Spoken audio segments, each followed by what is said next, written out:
lo que estáis viendo. Hay una concentración a las 6 de la tarde, pro-catalanista, pro-independentista, y frente a ellos un grupo de manifestantes anticatalanistas se están enfrentando. Vemos gente en la calle, piden unos enfrente de otros.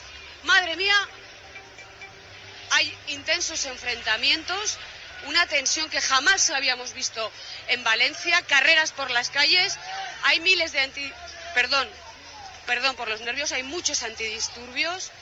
Estos que ustedes ven correr forman parte de una concentración, manifestación que no estaba autorizada. Forman parte.